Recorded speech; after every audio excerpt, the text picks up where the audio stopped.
Alright, so do you want me to start or you? Yeah, you started, so you're more familiar with it. I am. Alright. It's off the cuff, like, don't act like it's so serious. No. Alright, so we just seen Sinister 2. There's no tagline or anything like that. There's no, like... Oh, there is a tagline. This is the first one right here. Sinister, once you see him, nothing can save you. Okay, so... Greg hasn't seen the first one. So... No. Yeah. So, pretty much... In the first one, what I gathered from it is the dude is, like, trying to figure out why these, like... he's a writer, and he moves into, like... this house, and he finds these, like, 16mm tapes, and he watches them, and it's, like, people getting fucking murdered. And he's, like, trying to, like, unravel the mystery of why the fuck these tapes exist. And pretty much at the end of it, it turns out that it's his daughter makes a new tape. So, like, his daughter makes a new tape of her killing the whole family. Spoiler alert. Yeah, spoiler alert. Oops. Now, I haven't seen this... Yeah, well, I haven't seen this in a little while, so... That's what I can gather from it. Anyway, the second one, what are your feelings on the second one? Man, there were some things that I liked, but as a whole, it was pretty much garbage. Yeah. Well, like, what you were saying in the car on the ride home.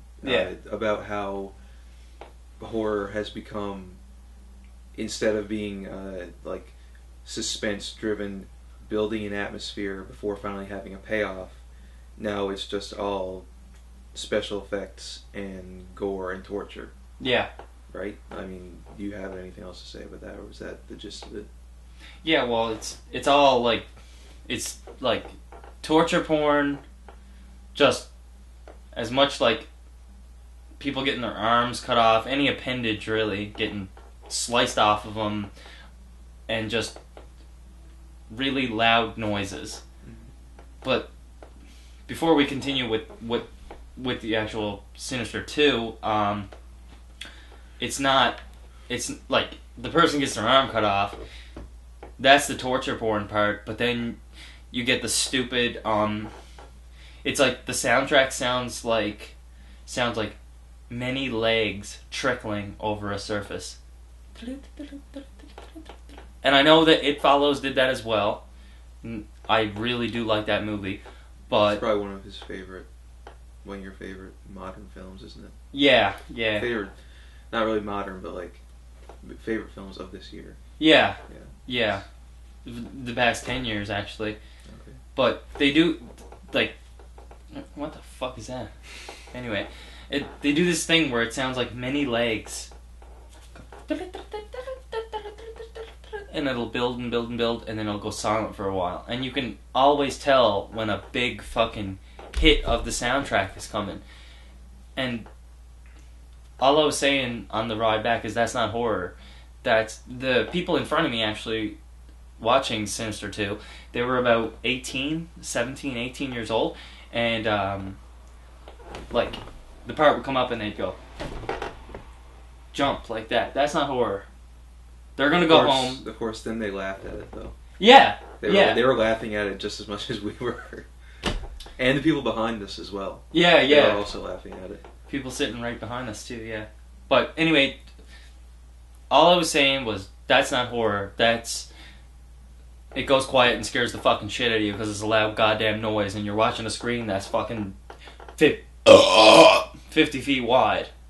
You can't help but jump if the screen is 50 feet wide by fucking 20 feet tall. And the fact that the speakers in those theaters are just so loud that the noise, when there's like a big buildup of sound and then there's just nothing, almost absolute quiet for like 3, 4, 5 seconds. Yeah. And then it's just... Bah! Yeah. Like, yeah, obviously people are going to jump, but they're not jumping because they're scared. They're jumping because they're startled, and that's not really... That's not horror. No. That's just it's the age-old argument of, like, and I think South Park did an episode where giant guinea pigs came and the Stan's dad, Randy, kept saying, "I'm so startled, I'm so startled," that's what horror became. It's not, you're not scared, you're startled. But anyway, really get back to the movie. Yeah. So, what was it about? Because I can't fucking tell you. Yeah, I'm just as lost as you are because, okay, so how did it start again? I don't even remember how it started. It started with the fucking footage of the burning. Yes, it started with that, and then it went to the woman and her kids, who's, can't remember any of their names because who gives a fuck? Yeah. Honestly. I think it was, no wait, no, I don't know. Dylan? Yeah, maybe? Dylan. Dylan, maybe. I don't remember which one it was. Was Dylan the good one or the bad one? I don't fucking know.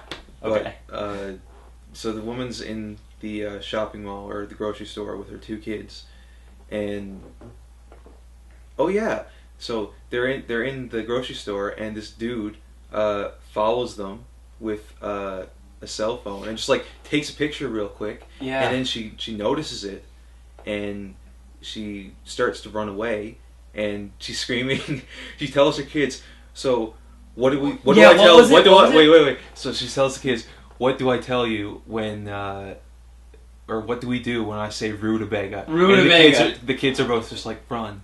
And then she starts running down the grocery store aisle. Rutabaga! Rutabaga! Yeah. Rutabaga! Rutabaga! That's the funniest fucking thing ever. That was oh something. my god. And I completely forgot about that till just then. Yeah. Because the rest of the movie just so stupid and boring that I forgot about that. And the people in front of us too, the teenagers or whatever, were just like, Rutabaga! Rutabaga! And they kept like quoting it afterwards, which was pretty funny. Like, so anyway, she runs out of the grocery store, and the guy with the phone is following her, and she tells a passing security guard, that guy just tried to touch my kids or whatever. He stops, the security guard stops the guy who's chasing after them. Woman and her kids gets in their SUV, and they take off out of the parking lot. The thing I just realized, I didn't even think about it till now, that dude that was following them never shows up in the rest of the movie. No, he doesn't. What was he there for? He just takes a picture of her, and that's it. And he's out of the movie forever. No, because what it was is, she thought that he was a private investigator. And then the guy, the fucking, like, the guy that came in later was a private investigator. So I think that was just a little thing that shows that she was really paranoid about private investigators. So I guess maybe he should have showed up again. Yes. Yeah, but why was that dude chasing after her and her Maybe kids? He was a private investigator. Okay, well that makes sense, but You know, I'd have to watch it again, but like, at first I thought that maybe he thought that he just thought that the kids had stolen something. And that cereal they were loading into the fucking, like, and all the generic they cereal. They had the guns, the water guns, the squirt guns. Well, one of them had a water gun. And put them back after, but maybe he thought they're like, oh, maybe the kids were stealing that. That's what I thought anyway. But I don't know. It was kind of hard to tell. True. It was not really made very clear. Like at all. What the whole point of that scene was. Now that you say that kind of makes sense, but I'm still not really sure. Yeah, that was weird. But anyway, what happens after that? After they go to the shopping mall? Is it that's when she goes home and or goes to that house? Yeah, and that's when the house. That's when the PI shows up. Yeah. Yeah. Yeah. And then what happens? Basically just a bunch of shit. You know what? I was watching it. You can add to this, of course, but like literally the film felt like you were watching it, and you were just it was just throwing up. Yeah. That's the way it felt to me. It did. It was just bleh, bleh, and like there was no character build up. There was no fucking really, and all the intense scenes and all the really dialogue that was probably written pretty well was fucking delivered horribly, and it was just like stuff you should have felt for. Like, you should have felt for the characters. You were like, oh my god, they're in trouble. Like, oh fuck, I really like. It was just like, meh. And like, you know, thing, like you just mentioned character development. Yeah. Like there, I guess there's enough for the main the female character and her children. I guess there's enough for them with their abusive father and husband figure. Yeah. You know, that whole backstory of what's going on. Yeah. But they try to give some sort of character development to the inspector during that scene where they're outside sitting on the swings and after the yeah. and she's just like, oh, I can't remember what it was she said now, but she they have like one drink between them and they come in loaded. But yeah. Anyway.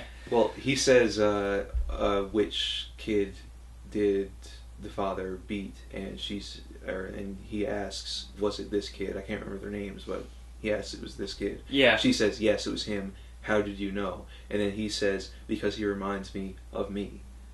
As if to imply that he was beaten as a child. Yeah. But yeah, that's the only shred of character development that he gets.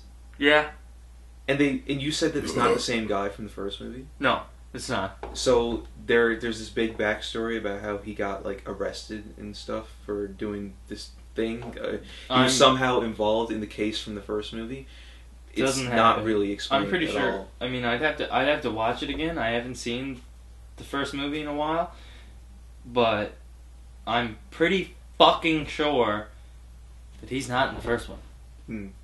And if you're watching this video and you say, "Oh yeah, he's the guy with the fucking arm patch on in the first one," and he appears on screen for 4 seconds, I'm sorry, but it'd still be a strange casting choice to bring back your extra 4 seconds for a full character in the next movie. No, anyway, okay, so the movie goes on. Alright, so the private investigator is starting to have a little bit of an interest with the mother of the two little boys, and we got the abusive father. One part, he shows up at the house, and for the first time, shows up twice. For the first time, and he's trying to take the boys back. And pretty much this private investigator guy gets up in front of the drunken fat moron fucking southern... Oop, I shouldn't say that. Might offend somebody. Oh well, fuck it. He was a drunken southern moron. But anyway, he gets up in front of him and he says, yeah, I was arrested 2 years ago for blah blah blah blah blah. And he basically knows his rights. And tells the cops to fuck off. It's a very topical scene. Yeah. Like, it kind of relates to all the things that are happening in the news right now, especially in the United States. Christ. Definitely in the United States, but like... Now we're really going to offend people. I mean, no, it's not really. But, I mean, there's not really anything to say about that, whether it was positive or negative. It was just kind of there. It was just like, hey, here's a reference to things that are happening in the real world right now. Mm. Kind of doesn't really have any relation to the theme of this movie. Okay. Yeah. I don't know. I won't say anything more about that. Came back the second time.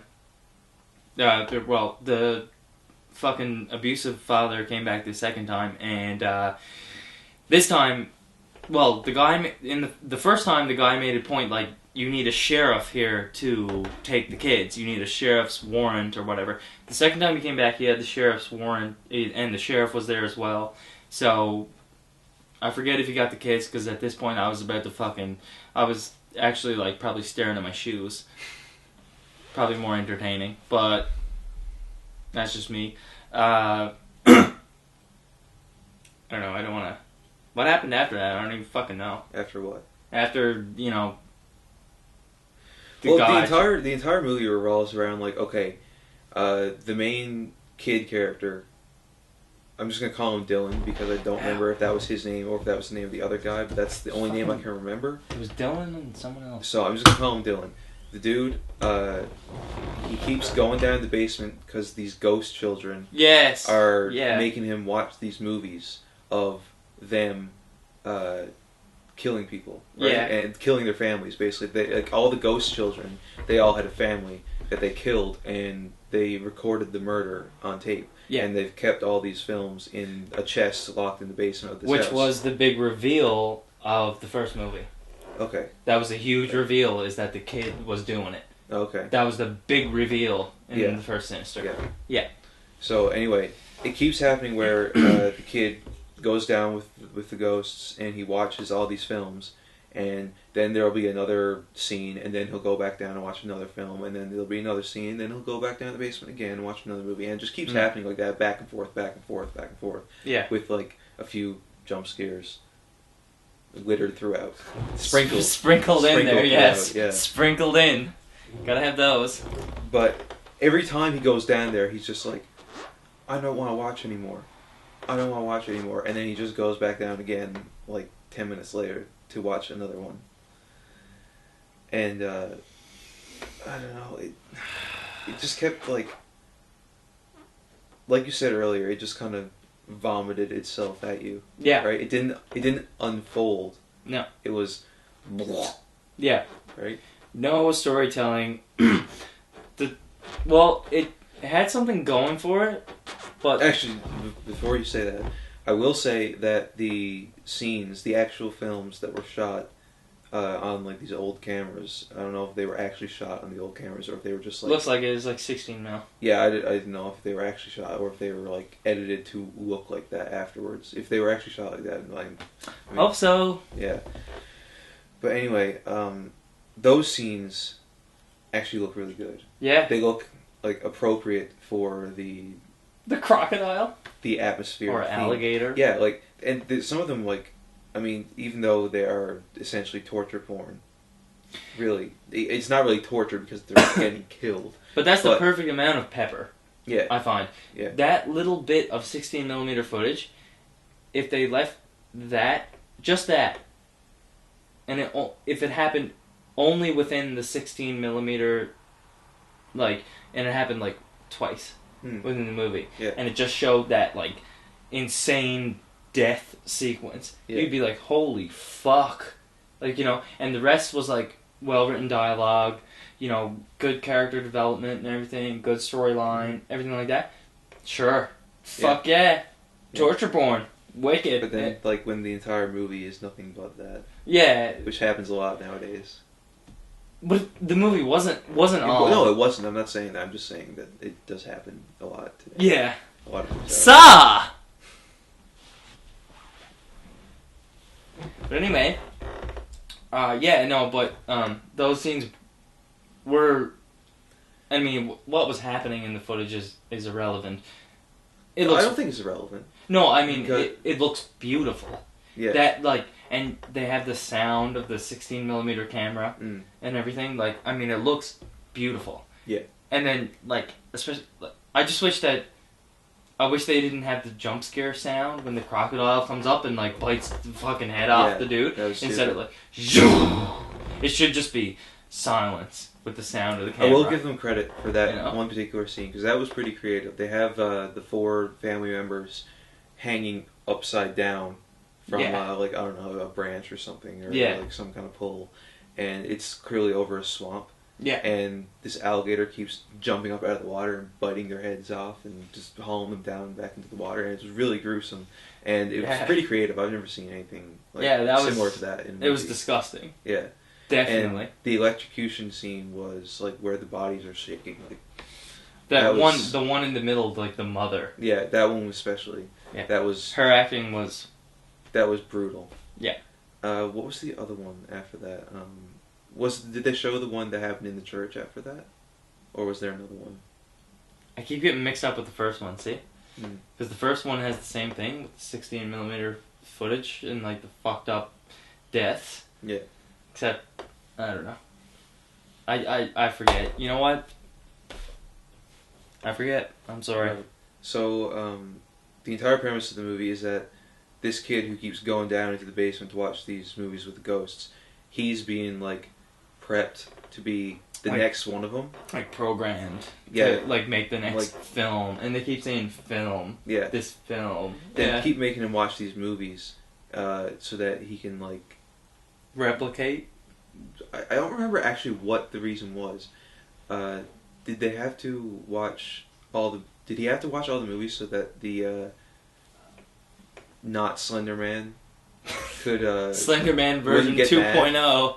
So that not Slender Man wouldn't get mad? Is that why he had to watch Yeah, the movies? yeah. So he wouldn't get pissed off. Like, yeah, you know? Which I've like, okay, I don't...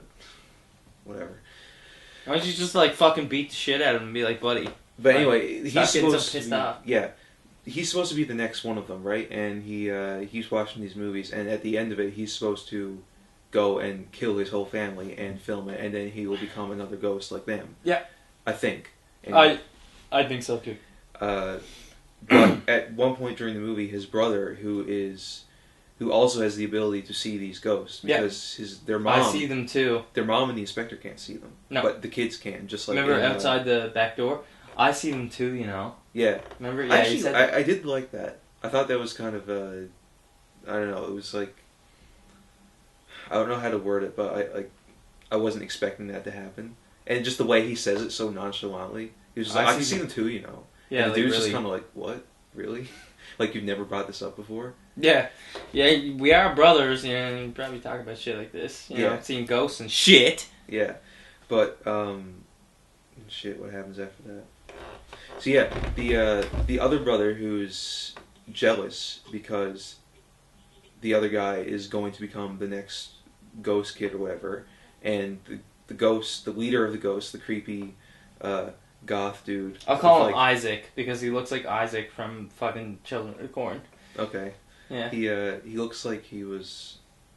It looked like he was like from the 20s. Yeah. Yeah, he had like that old fashioned clothing on. Yeah. He's like the leader of the ghost kids, and he tells the other guy, like, your brother is smarter and stronger than you, so fuck off, basically. Right? He doesn't want anything to do with him. So he gets really pissed off and beats the ever-loving shit out of his brother. Yeah, that's what that was about. And something happened after that where the dude was... like, the roles get reversed, so that the guy who beat the shit out of his brother, he becomes the next one. And the other one gets left by the wayside. Oh, fuck. I was too busy laughing my ass off at the stupid lines. I'm sorry. Alright, okay. Well, that's what happens. And, like, it's this entire role reversal thing. And, I was going to say something about it, but I lost my train of thought. Anyway, oh, okay, I remember where I was going. The end of the movie is where, I think he drugs his family. The brother does. Or, like, he has, I don't know, it's kind of implied that they, like, serve this wine or whatever that has a drug in it that like, makes them pass out or whatever so that they can set them up for these elaborate executions. Oh, yeah, okay, yeah, right? yeah. Because you remember in the execution scene for the church, yeah, right? It starts off with the guy who's got the wine and bread, and it's, like, got green goop in it or whatever. Yeah, and he spills out on the floor. Yeah, and then he tosses the mug away, or the glass away. The chalice. Yeah, so clearly there's something in that solution that drugs the people. Okay. And then they can set them up for these elaborate executions. Holy fuck. Which is never explained why they had to be these elaborate executions, but that's besides the point. It'll be explained in Sinister 3. Yeah, Don't definitely. you worry. I'm sure. Coming. But yeah. June 2017. Sinister 3. So not Slender Man basically is almost a no-show for most of the film, even though he's the main antagonist of the first one. Yeah. No, well, see, that's the thing. In the first one, you don't see him at all, pretty much. Okay. He's just like the classic jump scare in the mirror behind someone or something, and the main antagonist doesn't even see him. He's just there, like, you know, like, loaded drunk, fucking, like, you know, like, can't get his fucking lighter working, trying to light up a smoke, basically. You know what I mean? Yes. Like, he's basically, like, over the shoulder, like, in the background, like, and then the big ass fucking audio swell. Like, right. And everyone in the theater is like, holy fuck! Yeah. Oh, okay, that's not that scary. Yeah, so... Okay. So, anyway, he's basically a no-show, so now the brother who was jealous of The kid who is jealous of his brother because his brother was the chosen one, who has now become the chosen one because his brother somehow lost or whatever mystical bullshit. Lost the game. Yeah. He now becomes dead. He now becomes the main antagonist, right? Yeah. Yeah, and now he's like, so he drugs his family, including the main character, the kid, the mother, and the abusive father, and he crucifies them in a cornfield because, of course, it's a cornfield. Where else would it be? And he ties them up, has bags over their heads, and he pours gas to have the trails leading up to the crosses each. I don't know how this kid was strong enough to fucking lift them up. Yeah, to hoist his, like, the dude, the abusive father, looked, he had to be over 200 pounds. Oh, definitely. And this is a little scrawny, like, what, 12-year-old kid? See, dude, it's movie logic. That kid was, like, possessed by fucking not Slender Man. Yeah. So, okay. maybe Slender Man lifted him up there for him. He was like, man, fuck, I'll help you out. Yeah. Like, you're doing my killing for me. Fuck it. I'll help you. Like, I'll buy that. Right? Like, I mean, there's no way the kid actually lifted them up there himself. You know? And if so, I'd like to see, like, the B-roll footage where he's like... and then the cross comes down and just crushes him and he dies. Like, you know... Right? It's like the end. Yeah. You're like... Credits roll. You're like, wow, that was a better ending than the actual movie, so fuck it. So, then, so he lights the gas trail that leads to his abusive father. Yeah. And he's the first one to go up in flames. And then he's about... when he burns. Yeah. Then he's about to light the lighter to light his brother on fire. Yeah. And of course the lighter doesn't work because it's a horror movie and then the technology... Skipper comes in and hits him with a car. Yeah, the inspector comes in, knocks him down, hits the kid. The kid just gets up and shakes it off like nothing happened. Right? Which I guess he was possessed by not Slender Man, but... Or should I say Mick Thompson from Slipknot? Yes, you should say Mick Thompson from Slipknot. Yeah. But, yes, the kid gets up and he's just kind of like... I don't know, but if I get hit by a car... No, it wasn't a car. It was a giant pickup truck. Was it a pickup truck? It was a fucking pickup truck. It was a station wagon. No, it was a pickup truck. Oh, okay. Well, if I got hit by a pickup truck, I'd probably be fucked up for at least 3 days. Especially if you're a little 12-year-old kid. Yeah. Right? I mean, my arms are pretty fucking scrawny, but they were scrawnier when I was 12. Yeah. So, it'd probably fuck you up pretty bad. So, the hero comes in and boom, down goes the kid. He gets out, he cuts down the mother and the other kid. Yep. And they start to run away from the 12-year-old child with a sickle in his hand. And a video camera. And then he gets the camera and he gets the sickle and he starts like following him, like chasing after him type deal. They're running after a 12-year-old boy. Or they're running away from a 12-year-old boy. Right? Why don't you just beat the shit out of him? Sure, he's got a sickle, but like how much harm can you really do with that? Apparently a lot because he manages to cut off the dude's fingers. True. Right? So he chases them through the cornfield and they get back to the house. It was on record. I just thought that it wasn't on record. We'll keep talking now. Yeah, that would be fucking shit. Yeah, but they get back to the house and they go inside and they're so scared of this little kid and his one hand with a weapon. Like okay, the dude, the inspector, he's a retired cop. Yeah. Right? So he had training to, like, physically take people down. Yeah, like, cops are trained to do that kind of thing. I mean, like, even if he doesn't have, like, a firearm or a taser or a pepper spray or anything on him, because, like, obviously he wouldn't because he's not on the force anymore. He still should be trained in, like, hand-to-hand combat and, like, or, well, not combat, but, like, how to take someone down. Subdue someone, yeah. Like, you should know how to do that. I'm sure that's the first thing they learn. Yeah, probably. You know, they won't let them have a gun until they fucking learn how to, like, you know, break someone's arm. Yeah. Etc.